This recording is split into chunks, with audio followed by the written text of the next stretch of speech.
The day started under a scorching Californian sun at Edwards Air Force Base. Lana Brooks stepped through the gate wearing a plain military surplus jacket over a simple white shirt, her braided hair swinging in a low practical ponytail and eyes hidden behind thick lenses. In her hands, she carried only a worn notebook, not the sleek laptop the other officers clutched. The uniformed officers milling about the high-ceiling hangar paused their conversations, each sporting crisp ranks and polished flight boots. They peered at Lana as though she was some smudge on a perfectly clear windshield. Even the mechanics stopped their work to stare as she walked in. An operations officer scolded theatrically and barked a sharp whistle. "Hey sweetheart, you lost. You need directions to the ladies' restroom or something." The comment drew snickering from the cluster of flight veterans behind him. "Or maybe she's here to show us how to knit seat covers for the simulator," the colonel added dryly, drawing more laughter. Lana remained silent, her gaze cool. She didn't flinch or offer any retort.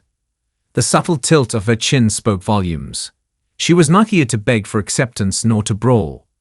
She was simply here because she knew who she was and what she could do. She had come to Edwards Air Force Base for the Strategic Bomber Pilot Training Program, having received an invitation after years of quiet service in various military operations. Her father's words echoed in her mind. True dignity is never forced. It reveals itself through silence and action.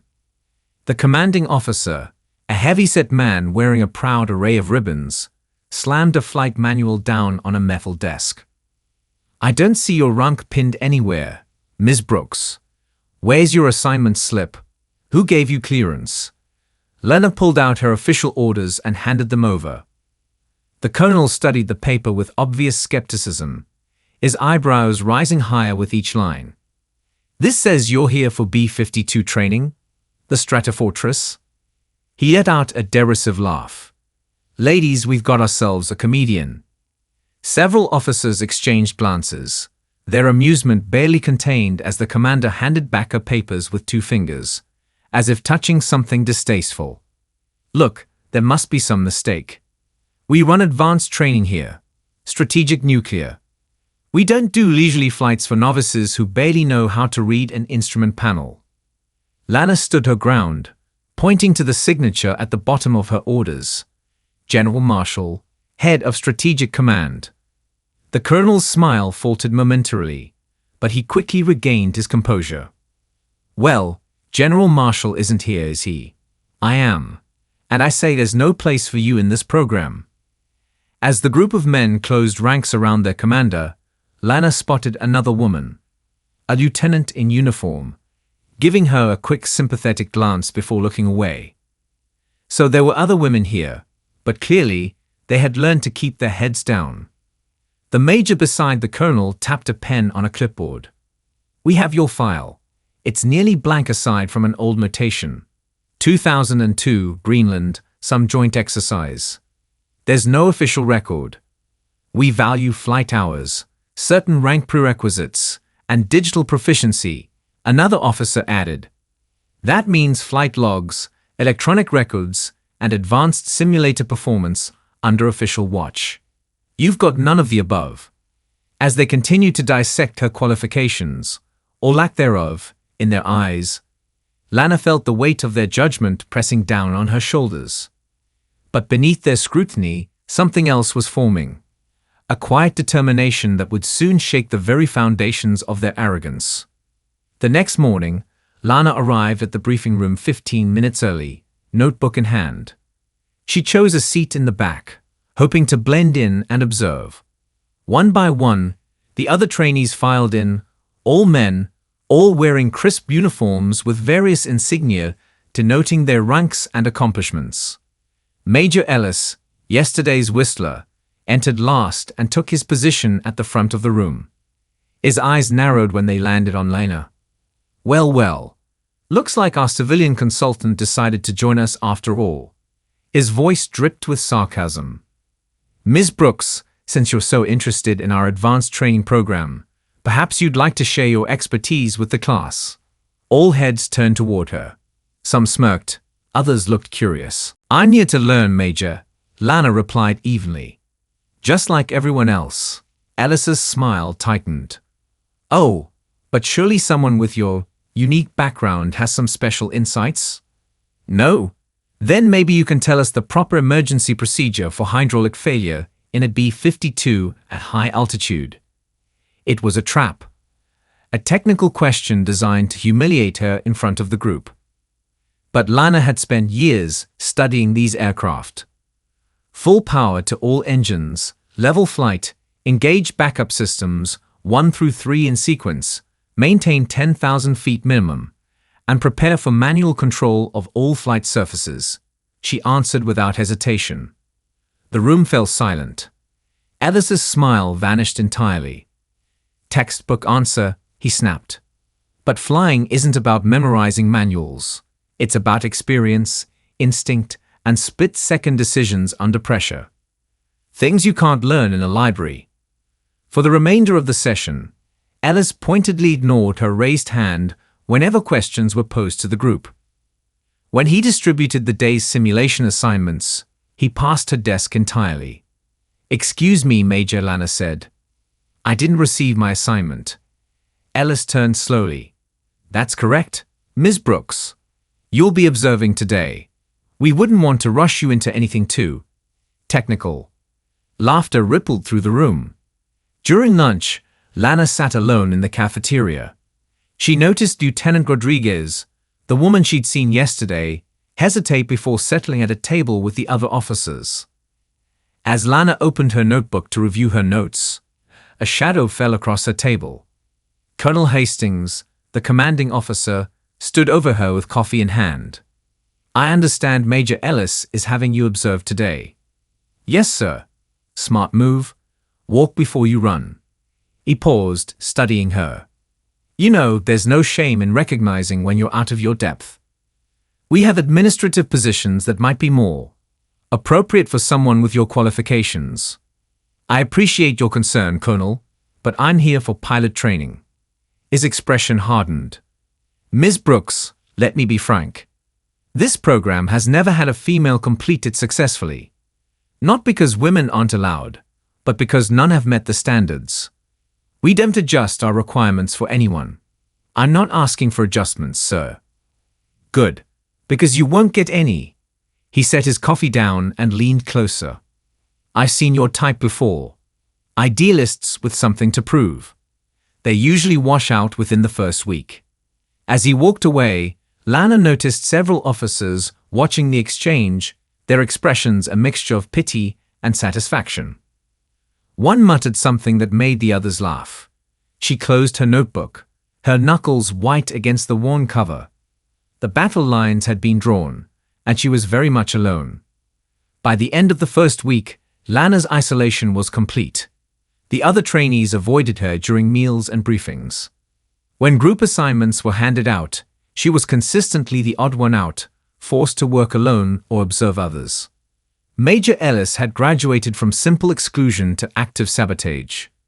During her first actual simulator session, he programmed a scenario so complex that even experienced pilots would struggle. When she managed to keep the virtual aircraft stable for 4 minutes, longer than anyone expected, he abruptly ended the simulation. "Time's up. Scenario failed," he announced to the observers. Ms. Brooks' aircraft experienced catastrophic decompression at altitude. All souls lost.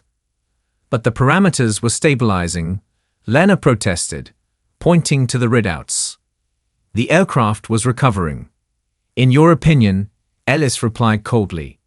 "Unfortunately, your opinion doesn't align with standard operational assessment." Lieutenant Rodriguez, monitoring the next simulator, frowned slightly but said nothing. That afternoon, Lana discovered her personal locker had been reassigned.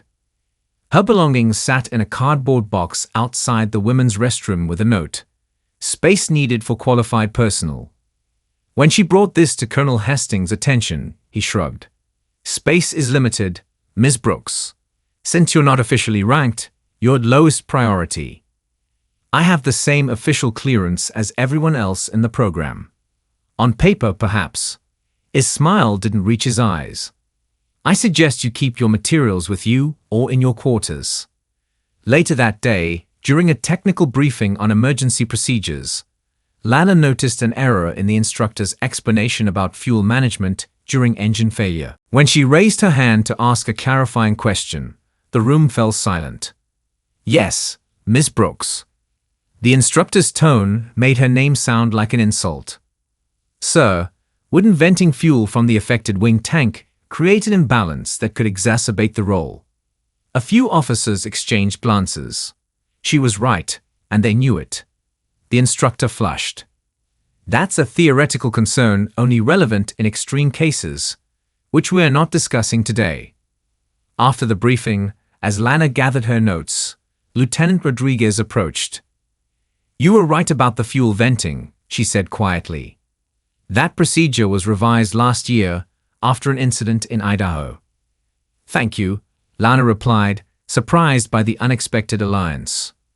Rodriguez glanced around nervously. Look, I should warn you.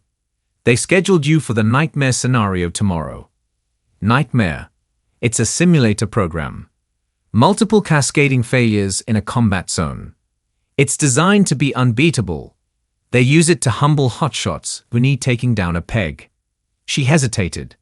No one's ever completed it successfully. Before Lana could respond, Major Ellis appeared in the doorway. His eyes narrowed as he saw them talking. Lieutenant Rodriguez, I believe you're needed in the operations room, he said sharply. Rodriguez straightened. Yes, sir. She gave Lana an apologetic look before hurrying away. Ellis turned his attention to Lana. Fraternizing with my officers, Miss Brooks. Just discussing the briefing, Major. Of course, his smile was predatory. Looking forward to seeing your performance tomorrow.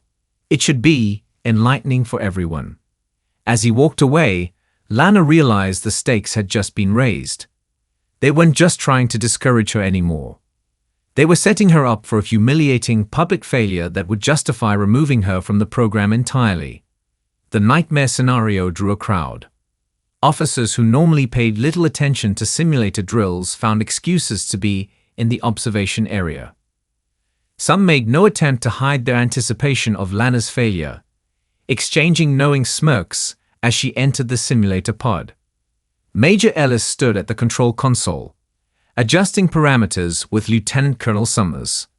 They spoke in low voices, occasionally glancing toward Lana with cold satisfaction. Standard parameters not challenging enough for you, Ellis? Colonel Hastings asked, joining them. Just ensuring Miss Brooks gets the full experience, sir, Ellis replied. After all, we wouldn't want to be accused of going easy on her. Hastings studied the monitor. 4 system failures simultaneously, plus enemy fire and weather conditions. She claims exceptional competence, Summers interjected. Let's see her prove it. Lana settled into the simulator's pilot seat, fastening her harness. Through the observation window, she could see at least 15 officers gathered, more than had ever attended a routine training exercise. Lieutenant Rodriguez stood at the back, her expression troubled. Commencing nightmare scenario in 3, 2, 1. Ellis's voice came through the intercom, a note of anticipation evident. The simulation began with routine flight parameters. Then suddenly, warnings blared as multiple systems failed simultaneously. The virtual B-52 shuddered violently as 2 engines flamed out. Enemy fire registered on the radar. Critical hydraulic systems failed.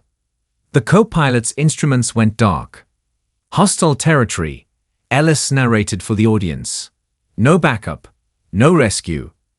Lana's hands flew across the controls, prioritizing critical systems. She rerouted power, compensated for the failed engines, and managed to stabilize the aircraft momentarily. Then Ellis added a new parameter: catastrophic fuel leak. The plane began to dive. Gasps came from the observation area as the simulator tilted sharply. By all standard protocols, this was now an unrecoverable situation. The test had become not whether she could save the plane, but how long she could delay the inevitable crash. Sweat beaded on Lana's forehead as she fought with the controls. 3 minutes passed, longer than anyone had lasted in this scenario. Then 4. At 5 minutes, Ellis frowned and added atmospheric turbulence. Still, Lana kept the virtual bomber airborne, using techniques that weren't in any manual. Adjustments and workarounds she'd learned through years of practical experience. At 7 minutes, Ellis exchanged a worried glance with Summers. This wasn't going according to plan. He added another failure. Navigation systems going dark. Scenario parameters now exceed maximum difficulty level. The computer announced dispassionately. Lana focused entirely on the feel of the aircraft, ignoring the screaming alarms and flashing lights. She managed to level out the dive and establish a glide path that might, just might, allow for an emergency landing. Ellis had seen enough. He reached for the emergency stop button. "Wait," Colonel Hastings said, his eyes fixed on the readouts. "Let's see this through." 8 minutes in, Lana brought the crippled bomber into alignment with a virtual runway. Against all odds, against protocols that said such a landing was impossible, she eased the massive aircraft down. There was a moment of stunned silence as the computer announced, "Scenario complete. Landing successful. Crew survival, 100%. When Lana emerged from the simulator, she expected at least grudging acknowledgement. Instead, she found stony faces and averted eyes. "System malfunction," Ellis announced loudly. "Scenario parameters corrupted. Results invalid."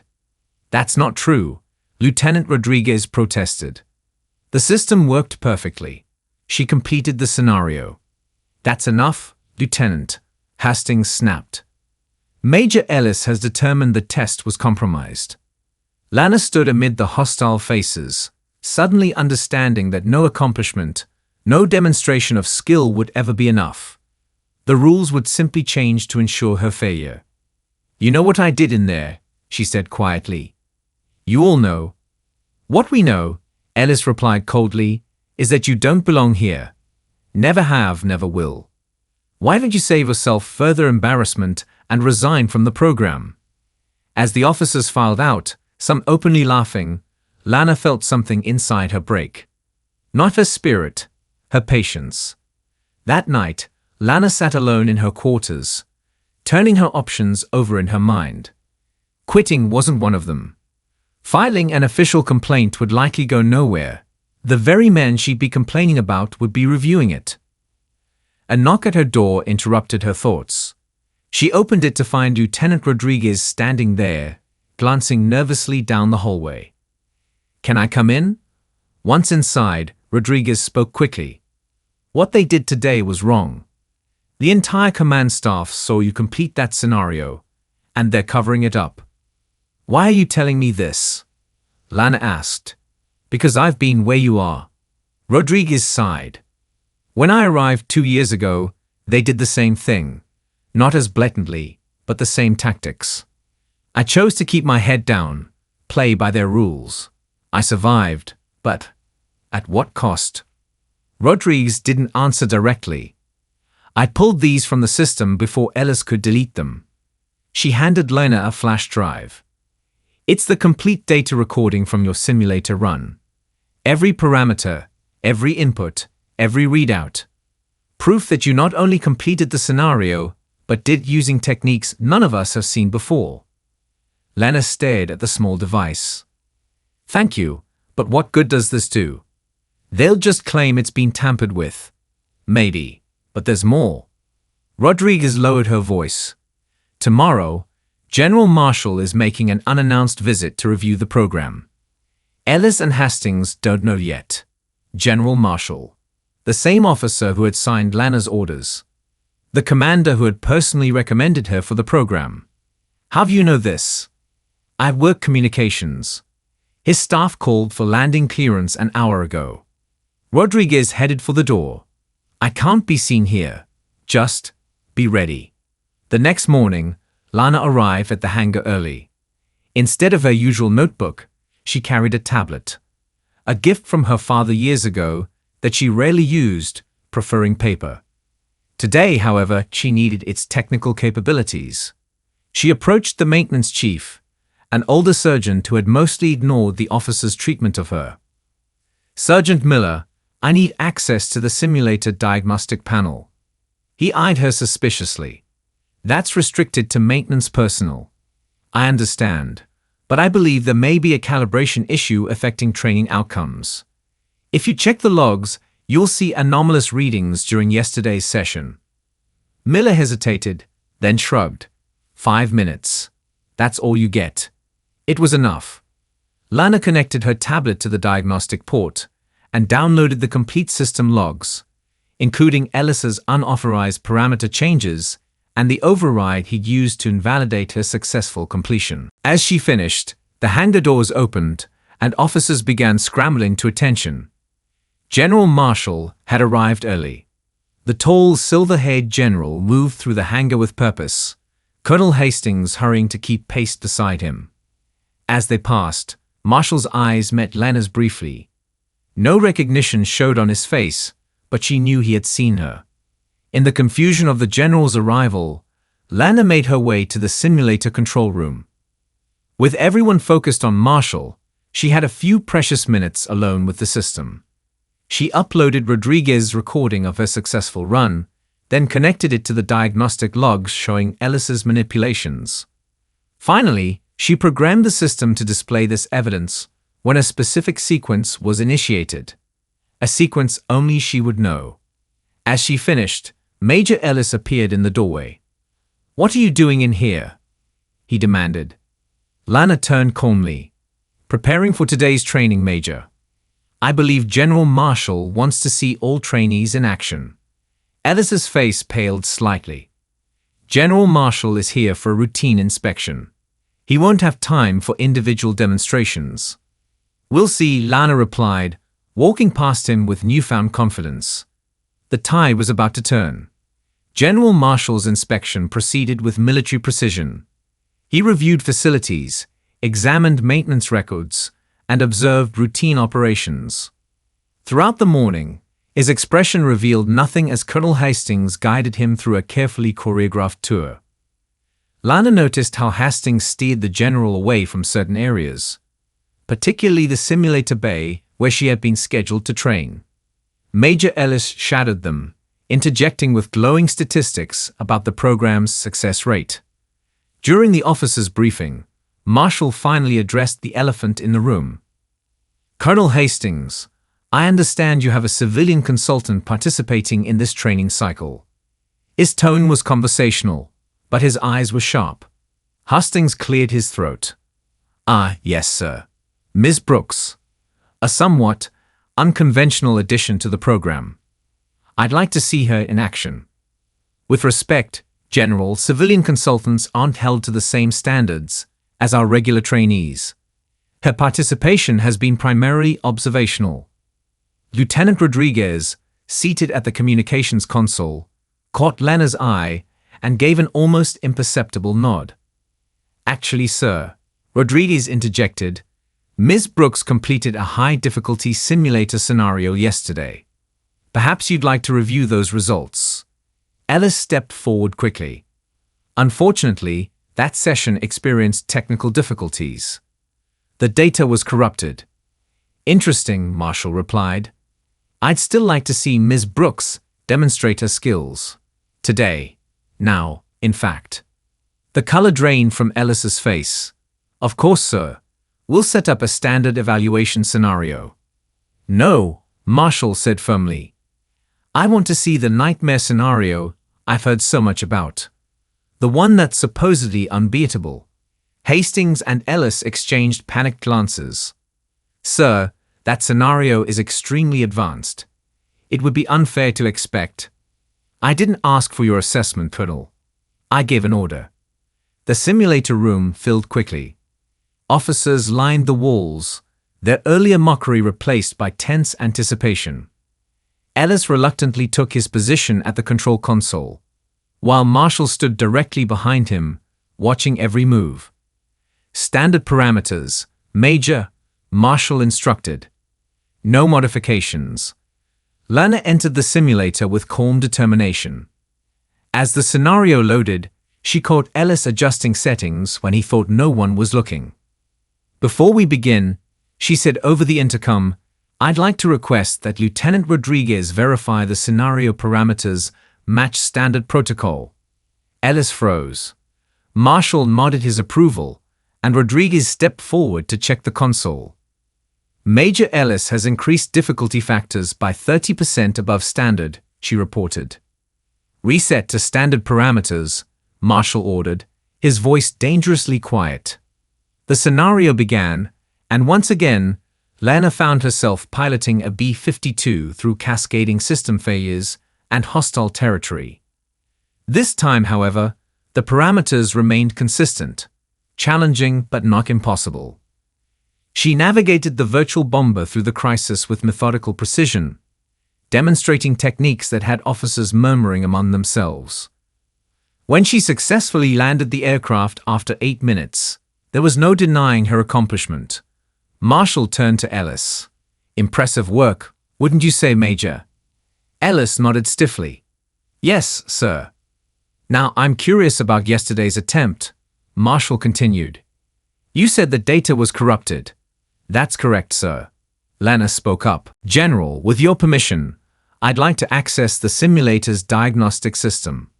At Marshall's nod, she approached the console and entered the sequence she had programmed earlier. The main screen filled with data, split-screen footage of both attempts, parameter logs showing Ellis's unauthorized changes, and system records proving her successful completion. "It appears," Marshall said coldly, "that the only corruption was in the reporting of results." He turned to Hastings. "Colonel, I'd like to see you and Major Ellis in private. Now."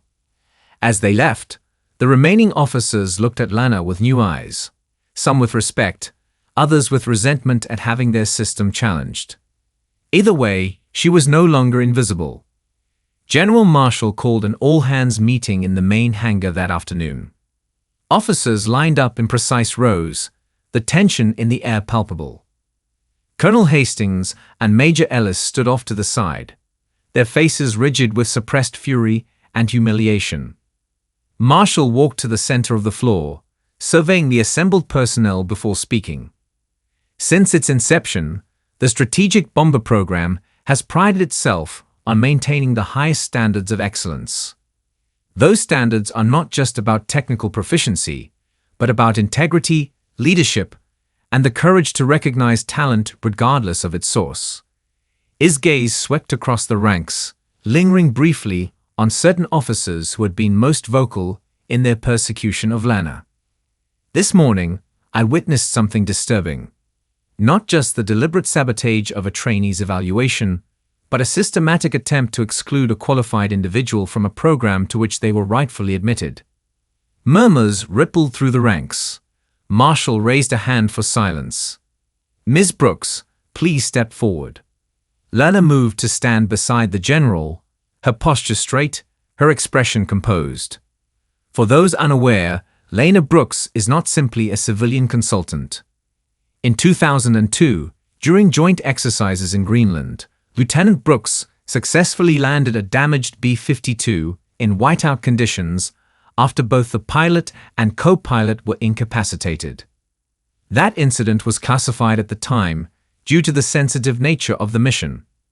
Shocked whispers spread through the hangar. Lieutenant Rodriguez's eyes widened in recognition. Following that incident, Lieutenant Brooks was recruited for specialized missions requiring her unique skills. Her service record was compartmentalized for security reasons, a fact that certain officers in this program exploited to question her qualifications.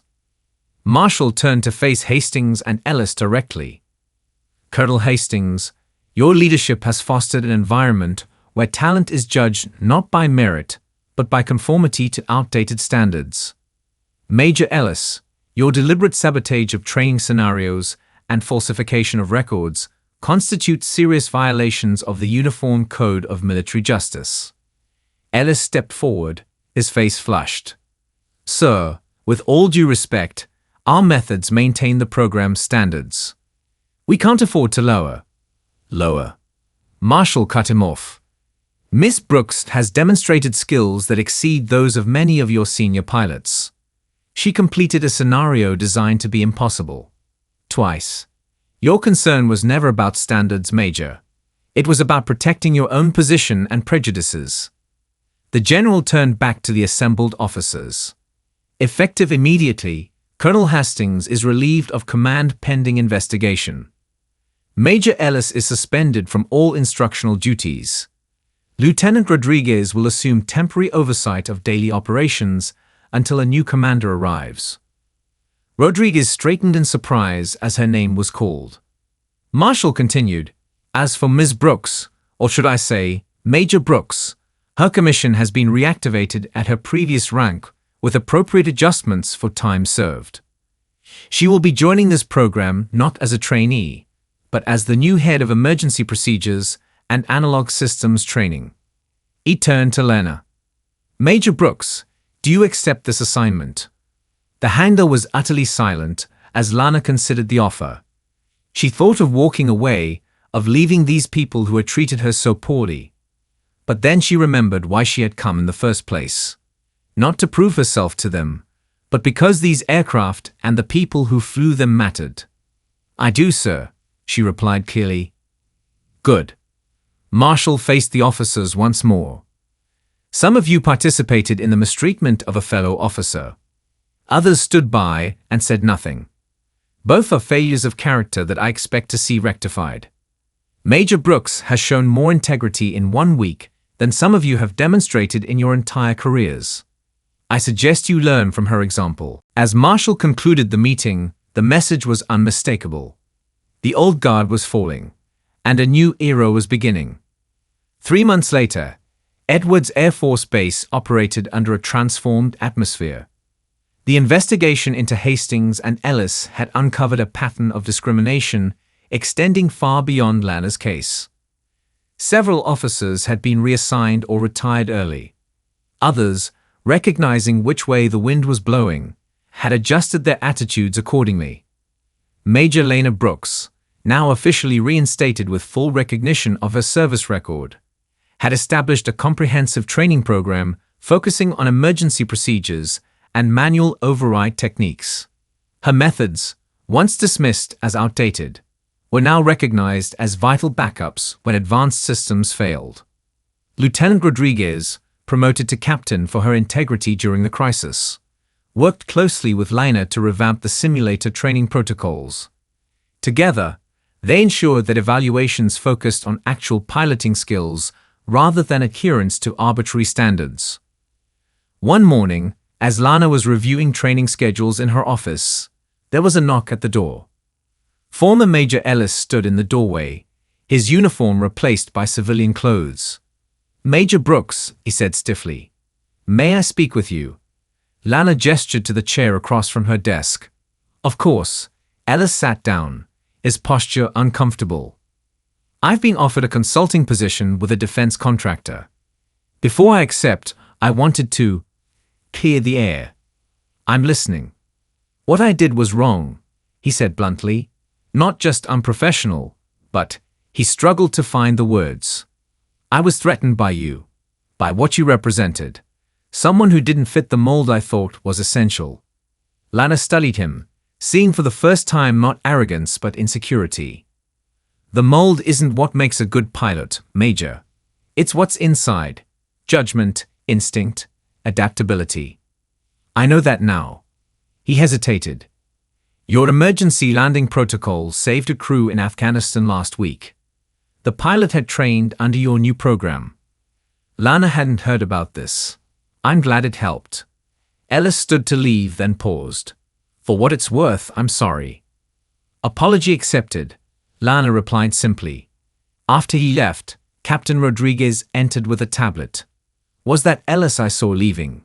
"It was." "Unbelievable." Rodriguez shook her head. "Some people only learn when they lose everything."